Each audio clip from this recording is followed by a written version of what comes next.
અરે પણ આ ટ્રેક્ટર છે, ટેન્ક થોડી છે. અરે વિધાનસભામાં છે. અરે પણ આ ટ્રેક્ટર છે, ટેન્ક થોડી છે. અને હું ખેડૂત છું, કઈ આતંકવાદી થોડો છું તમે મને રોકો છો? હું તમને મારું એમએલએ નું કાર્ડ બતાવું. ગત રોજ બજેટ જે પ્રમાણે રજૂ થયું, બજેટમાં ગામડાઓની ખેડૂતોની ઉપેક્ષા કરવામાં આવી અને ખેડૂતોનું ટ્રેક્ટર આજે ખાલી છે. એ અંગે માનનીય સરકારશ્રીનું ધ્યાન દોરવા અંગે આજે ખાલી ટ્રેક્ટર લઈ ખેડૂતોનું પ્રતિક સમાન ટ્રેક્ટર લઈ અને આજે હું વિધાનસભામાં આવ્યો છું. વિધાનસભાના ગેટ ઉપર મને રોકવામાં આવ્યો છે.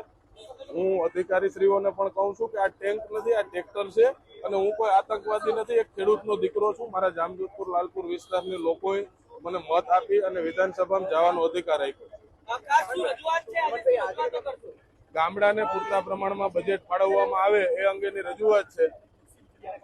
ગામડાને સતત ઘણા વર્ષોથી અન્યાય થઈ રહ્યો છે એ અંગેની રજૂઆત છે.